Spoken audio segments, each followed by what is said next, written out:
بسم اللہ الرحمن الرحیم۔ حضرت عثمان غنی رضی اللہ تعالیٰ عنہ کے شہادت کے بعد 3 دن تک مسند خلافت خالی رہی۔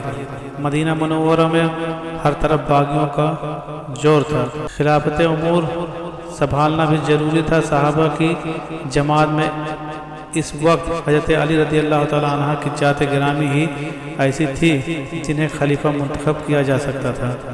چنانچہ مہاجرین و انصار صحابہ میں سے چند صحابہ حضرت علی رضی اللہ تعالیٰ عنہ کی خدمت میں پہنچے اور خلافت کی پیشکش کی۔ حضرت علی رضی اللہ تعالیٰ عنہ نے جواب دیا، مجھے خلافت کی حاجت نہیں ہے، تمہارا دل جسے چاہے خلیفہ مان لو، میں بھی اسے قبول کر لوں گا۔ جماعت صحابہ نے پھر عرض کی کہ آپ کے ہوتے ہوئے کوئی دوسرا اس منصب کا مستحق نہیں ہے، آپ کے ہوتے ہوئے ہم کسی دوسرے کو خلیفہ نہیں بنا سکتے۔ حضرت علی رضی اللہ تعالیٰ عنہ نے پھر معذرت کی اور فرمایا کہ امیر ہونے کے بجائے مجھے مصیر ہونا زیادہ پسند ہے۔ آخر لوگوں نے بہت زیادہ اصرار کیا کہ ہم تو آپ ہی کے ہاتھوں پر بیعت کرنا چاہتے ہیں۔ مسلمانوں کے بے حد اصرار پر اور ملت اسلامیہ کے مفاد میں آپ نے یہ پیشکش قبول فرما لی اور مسلمانوں نے آپ کے ہاتھ پر بیعت کر کے آپ کو چوتھا خلیفہ تسلیم کر لیا۔ خلافت کے منصب پر فائز ہونے کے بعد حضرت علی رضی اللہ تعالیٰ عنہ کے لیے سب سے اہم معاملہ حضرت عثمان غنی رضی اللہ تعالیٰ عنہ کے قاتلوں کو گرفتار کرنا اور ان سے قصاص لینا تھا۔ حضرت علی رضی اللہ تعالیٰ عنہ نے اس معاملے میں کسی قسم کی کوتاہی نہیں کی، لیکن آپ کے لیے دشواری یہ ہوئی کہ حضرت عثمان غنی رضی اللہ تعالیٰ عنہ کو شہید کرنے والوں کی شہادت موجود نہ تھی۔ شہادت کے وقت گھر میں صرف حضرت عثمان غنی رضی اللہ تعالیٰ عنہ کی بیوی حضرت نائلہ رضی اللہ تعالیٰ عنہ موجود تھی، جو ایک باپردہ خاتون تھی۔ گھر میں گھسنے والوں میں وہ صرف حضرت ابو بکر صدیق رضی اللہ تعالیٰ عنہ کے بیٹے کو جانتی تھی، لیکن وہ حضرت عثمان غنی رضی اللہ تعالیٰ عنہ کے ایک جملے کو سن کر ہی واپس لوٹ گئے تھے۔ اس طرح وہ قتل میں شریک نہ ہوئے۔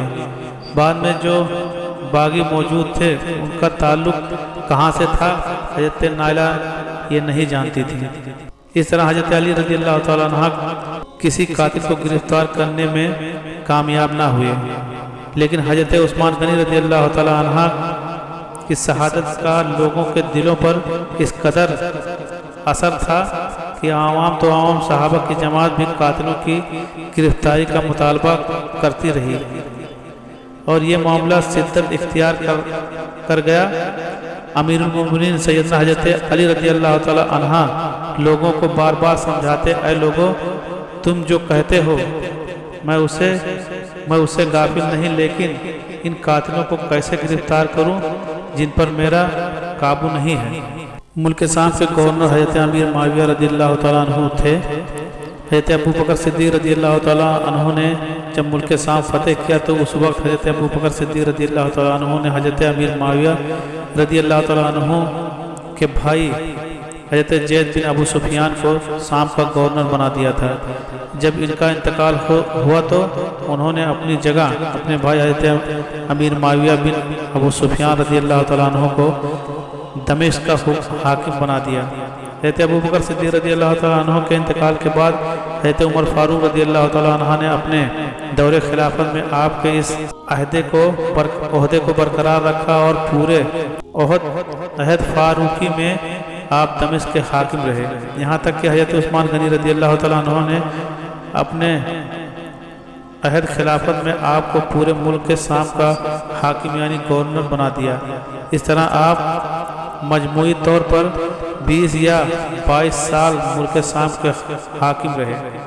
رعایا پر آپ کا بڑا اثر تھا۔ جب حضرت امیر معاویہ رضی اللہ تعالیٰ عنہ کو حضرت عثمان غنی رضی اللہ تعالیٰ عنہ کی شہادت کی خبر ملی تو آپ بہت افسردہ ہوئے اور مدینے سے حضرت عثمان غنی رضی اللہ تعالیٰ عنہ کو خون آلودہ لباس اور حضرت عثمان غنی رضی اللہ تعالیٰ عنہ کی بیوی حضرت نائلہ کی کٹی ہوئی انگلیاں منگوا کر دمشق کی جامع مسجد کے منبر پر آویزہ کروا دیے جسے دیکھ کر شام کے مسلمانوں کے جذبات قاتلوں کے خلاف بھڑک اٹھے اور ان کی گرفتاری کا پرجور مطالبہ شروع کر دیا، اور یہ مطالبہ اس قدر شدت اختیار کر گیا کہ حضرت علی رضی اللہ تعالیٰ عنہ کی خلافت ماننے کا انکار کر دیا۔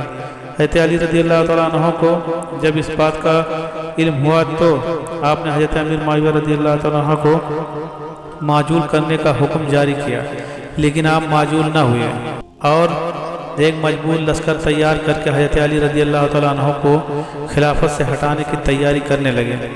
حضرت علی رضی اللہ تعالیٰ عنہ کو جب اس حقیقت کا علم ہوا تو آپ نے حضرت امیر معاویہ رضی اللہ تعالیٰ عنہ کے خلاف جنگ کی تیاری شروع کر دی۔ حضور اکرم صلی اللہ علیہ وسلم کی زوجہ محترمہ حضرت ام المومنین حضرت عائشہ صدیقہ رضی اللہ تعالیٰ عنہ ہر سال حج کرنے مکہ آتی تھی۔ جس وقت حضرت عثمان غنی رضی اللہ تعالیٰ عنہ کی شہادت ہوئی، حضرت عائشہ صدیقہ رضی اللہ تعالیٰ عنہ مکہ میں تھی۔ یہیں آپ کو شہادت اور مدینہ کی بد امنی کی خبر ملی۔ یہ افسوسناک حالات سن کر ام المومنین حضرت عائشہ صدیقہ رضی اللہ تعالیٰ عنہ نے حضرت عثمان غنی رضی اللہ تعالیٰ عنہ کے خون بے گناہی کی قصاص اور مدینہ میں ہونے والی بد امنی کی اصلاح کی دعوت دی۔ مسلمانوں کی ایک بڑی تعداد ان کے گروہ جمع ہو گئی اور ام المومنین نے ان کے سامنے ایک تقریر فرمائی۔ لوگوں مختلف ملکوں کے لوگوں اور اجنبیوں نے چند معمولی باتوں پر حضرت عثمان غنی رضی اللہ تعالیٰ عنہ کو شہید کر دیا۔ انہوں نے سرکشی کر کے حرام خون بہایا، شہر مدینہ کی تقدس پامال کیا۔ خدا کی قسم عثمان کی ایک انگلی کے جیسے ساری روئے زمین کے عوام سے عثمان کر دیے گئے، لہٰذا عثمان کے خون کا قصاص لے کر اسلام کو معجز کرو۔ ام المومنین حضرت عائشہ صدیقہ رضی اللہ تعالی عنہا نے جب یہ قصاص کا مطالبہ کیا تو آپ کی اس دعوت پر ہزاروں مسلمان سر کٹانے کے لیے آمادہ ہو گئے اور لاکھوں درہم اور دینار اونٹ اس دعوت پر لوگوں نے جمع کرنا شروع کر دیے اور 3000 افراد پر مستقل یہ لشکر مکہ سے بصرہ کی طرف روانہ ہوا۔ ام المومنین حضرت عائشہ صدیقہ رضی اللہ تعالی عنہا کا مقصد یہی تھا کہ اس وقت یہودی ابن سبا اور حضرت عثمان غنی رضی اللہ تعالی عنہ کے قاتلوں کا گروہ مدینہ ہی میں ہے۔ بصرہ میں اس وقت عثمان بن حنیف حاکم تھا، جسے حضرت علی رضی اللہ تعالی عنہ نے حاکم یعنی گورنر بنایا تھا۔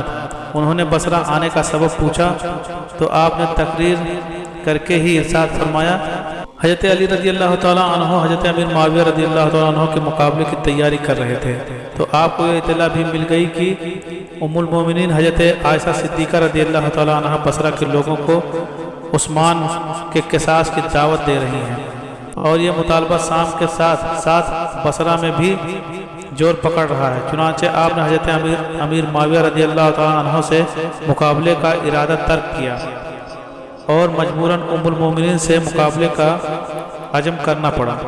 بعض صحابہ نے اس جنگ کو روکنے کی کوشش کی۔ بصرہ پہنچ کر حضرت علی رضی اللہ تعالیٰ عنہ نے ایک بزرگ جو امت کے خیر و خواہ تھے انہیں حضرت عائشہ صدیقہ رضی اللہ تعالیٰ عنہ کے پاس امن کا پیغام لے کر بھیجا۔ اس نے جا کر حضرت عائشہ صدیقہ رضی اللہ تعالیٰ عنہ اور ان کے مشیروں سے کہا کہ جنگ مسائل کا حل نہیں ہے، بہتر طریقہ امن ہے۔ اگر امن ہوگا تو قاتلانے کو پریشانی ہوگی اور اس طرح وہ منظر عام پر آئیں گے اور ان سے قصاص لیا جائے گا، لہٰذا آپ حضرت علی رضی اللہ تعالیٰ عنہ کے ہاتھ پر بیعت کر لیں، یہ امت کے لیے فعال نیک ہے۔ اگر آپ اپنی ضد پر قائم رہیں تو نہ امن ہوگا اور نہ ہی قصاص لیا جائے گا۔ امت کو سخت آزمائش میں مبتلا نہ کیجیے، یہ آزمائش دونوں کو برباد کر دے گی۔ یہ ایک کا مسئلہ نہیں، پوری امت کا سوال ہے۔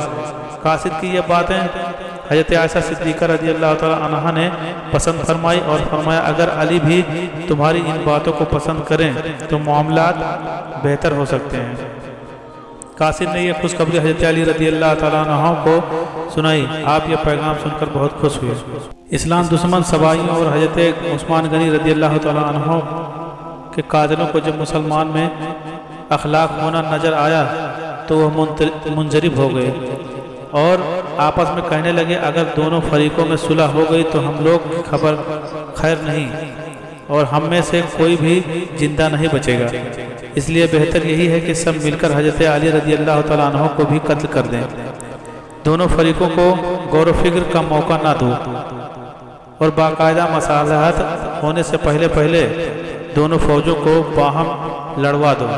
جب جنگ کے شعلے بھڑک جائیں گے تو یقیناً علی بھی اپنے بچاؤ کے لیے جنگ پر مجبور ہو جائیں گے۔ اس رائے پر مکمل اتفاق ہو گیا۔ تبری میں ہے کہ حضرت علی رضی اللہ تعالیٰ عنہ اور حضرت عائشہ صدیقہ رضی اللہ تعالیٰ عنہ کے درمیان مختلف معاملات پر بحث و مصابحہ ہونے کے بعد انتہائی طور پر یہ طے پایا کہ امت کی بہتری صلح میں ہے، لہذا دونوں لشکر مطمئن اور مسرور ہو کر چلے گئے۔ رات دونوں لشکر سکون سے سو گئے۔ یہودی ابن سبا کے اعلیٰ کار سبائیوں کے لیے یہ صلح بہت تکلیف دہ تھی۔ انہوں نے سوچا اگر یہ رات خیر و عافیت سے گزر گئی تو دن ہوتے ہی فوجیں اپنے اپنے گھر چلی جائیں گی اور یہ موقع ضائع ہو جائے گا، لہذا صبح ہونے سے پہلے اندھیرے میں دونوں فوجوں کو باہم لڑوا دیا جائے۔ چنانچہ سبائی راتوں رات دونوں فوجوں میں پھیل گئے اور سوتے ہوئے مسلمانوں پر حملہ کر دیا۔ اس غیر متوقع حملے سے دونوں لشکر گھبرا گئے۔ حضرت علی رضی اللہ تعالیٰ عنہ صدا لگاتے اور لوگوں کو رک جاؤ کہتے۔ حضرت عائشہ صدیقہ رضی اللہ تعالیٰ عنہ بھی اونٹ پر سوار ہو گئیں اور لوگوں کو جنگ سے منع کرنے کے لیے پہنچ گئیں، لیکن اندھیرے میں کان پڑی آواز سنائی نہ دیتی۔ اصل مقصد کا کسی کو علم نہیں تھا۔ ہر فریق نے یہی گمان کیا کہ دوسرے فریق نے معاہدے کی خلاف ورزی کی ہے، لہذا صبح ہوتے ہوتے دونوں فریقوں میں خورے جنگ شروع ہو گئی جو جنگ جمل کے نام سے مشہور ہے۔ مشہور صحابی رسول حضرت جبیر اور حضرت طلحہ رضی اللہ تعالیٰ عنہ حضرت عائشہ صدیقہ رضی اللہ تعالیٰ عنہ کی حمایت میں تھے، اور اس جنگ میں جب حضرت علی رضی اللہ تعالیٰ عنہ کی نظر حضرت جبیر رضی اللہ تعالیٰ عنہ پر پڑی تو آپ نے کہا اے جبیر، تم کو یاد ہے کہ حضور اکرم صلی اللہ علیہ وسلم نے ایک دن تم سے پوچھا تھا کہ تم علی کو دوست رکھتے ہو؟ تم نے جواب دیا تھا ہاں یا رسول اللہ صلی اللہ علیہ وسلم۔ پھر حضور صلی اللہ علیہ وسلم نے ارشاد فرما دیا تھا کہ ایک دن تم ان سے ناحق لڑو گے۔ حضرت جبیر رضی اللہ تعالیٰ عنہ نے کہا ہاں یاد آ گیا۔ حضرت جبیر رضی اللہ تعالیٰ عنہ کو یاد آیا، آپ فوراً جنگ سے الگ ہو گئے اور واپس لوٹ گئے۔ آپ واپس جا رہے تھے، ایک اسلام دشمن سبائی آپ کے ساتھ ہو لیا۔ راستے میں نماز کا وقت آیا۔ حضرت جبیر رضی اللہ تعالیٰ عنہ نے نماز کی تیاری کی۔ سبائی جو ظاہری اسلام کو ماننے والا تھا اس نے بھی نماز کی تیاری کی اور آپ کی اقتدا میں کھڑا ہو گیا۔ حضرت جبیر رضی اللہ تعالیٰ عنہ جیسے ہی سجدے میں گئے تو اسلامی دشمن سبائی نے تلوار سے آپ کا سر قلم کر دیا اور آپ کو شہید کر دیا۔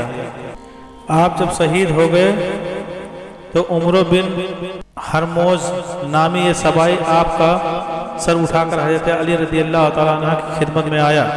حضرت علی رضی اللہ تعالیٰ عنہ نے حضرت جبیر رضی اللہ تعالیٰ عنہ کا سر دیکھ کر عمرو بن جرموز سے کہا اے جبیر کے قاتل، تجھے جہنم مبارک ہو۔ جنگ جوروں پر تھی، فریقین ایک دوسرے پر تابڑ توڑ حملے کر رہے تھے۔ حضرت عائشہ صدیقہ رضی اللہ تعالیٰ عنہ اونٹ پر بیٹھی اپنے جانثاروں کی حوصلہ افزائی کر رہی تھی۔ حضرت علی رضی اللہ تعالیٰ عنہ نے جلال میں آ کر اونٹنی کی کونچیں کاٹ دی۔ وہ بلبلا کر بیٹھ گئی تو حضرت عائشہ رضی اللہ تعالیٰ عنہ کی فوج کو شکست ہوئی۔ حضرت علی رضی اللہ تعالیٰ عنہ نے حضرت عائشہ رضی اللہ تعالیٰ عنہ کو بڑے احترام کے ساتھ مدینے روانہ کر دیا۔ اس جنگ میں حضرت ابو بکر رضی اللہ تعالیٰ عنہ کے بیٹے اور حضرت عائشہ صدیقہ رضی اللہ تعالیٰ عنہ کے بھائی محمد بن ابی بکر رضی اللہ تعالیٰ عنہ جو حضرت علی رضی اللہ تعالیٰ عنہ کے قریبی اور پیارے صحابی تھے، حضرت علی رضی اللہ تعالیٰ عنہ کی طرف سے لڑ رہے تھے۔ جنگ جمل وہ جنگ تھی جو منافقین اور باغیوں نے بھڑکائی تھی۔ یہ باغی جو حضرت علی رضی اللہ تعالیٰ عنہ کی فوج میں موجود تھے، انہوں نے ام المومنین حضرت عائشہ صدیقہ رضی اللہ تعالیٰ عنہ اور حضرت علی رضی اللہ تعالیٰ عنہ کے درمیان ہونے والی رضامندی کو جنگ میں بدل دیا۔ اس رضامندی کے بعد علی رضی اللہ تعالیٰ عنہ قاتلان عثمان کو سزا دینے اور عائشہ رضی اللہ تعالیٰ عنہ، طلحہ رضی اللہ تعالیٰ عنہ اور جبیر رضی اللہ تعالیٰ عنہ اور دیگر صحابہ علی کی بیعت کے لیے تیار ہو گئے تھے، لیکن منافقین نے جب یہ احتیاط دیکھا تو آپس میں منصوبہ بنایا کہ دونوں طرف باغی ایک دوسرے پر تیر پھینکیں گے اور علی کی فوج میں شامل باغی شور مچا دیں گے کہ عائشہ رضی اللہ تعالیٰ عنہ کے لوگوں نے تیر پھینکی، اور عائشہ رضی اللہ تعالیٰ عنہ کی فوج کی طرف تیر پھینکے جائیں گے تو جو باغی یہاں سے وہاں گئے وہ شور مچا دیں گے کہ یہ علی کی فوج نے تیر پھینکے ہیں۔ انہوں نے پھر اسی طرح کیا اور اپنے منصوبے میں کامیاب ہوئے اور جنگ جمل ہوئی۔ اس جنگ میں حضرت علی رضی اللہ تعالیٰ عنہ کی باغی فوج مسلمانوں کو آپس میں لڑوانے میں کامیاب ہوئی اور جنگ جمل مسلمانوں کے درمیان لڑی جانے والی پہلی جنگ ہوئی جس میں بھائی نے بھائی کا خون بہایا۔ اس جنگ کے شعلے مجید بھڑکے اور حضرت امیر معاویہ نے قصاص عثمان کا مطالبہ کر دیا اور شام میں بغاوت کی، جس کی سرکوبی کے لیے جنگ صفین لڑی گئی۔ یوں مسلمانوں کی عظیم ریاست باغیوں کی وجہ سے دو حصوں میں تقسیم ہو گئی اور اتحاد پارا پارا ہو گیا۔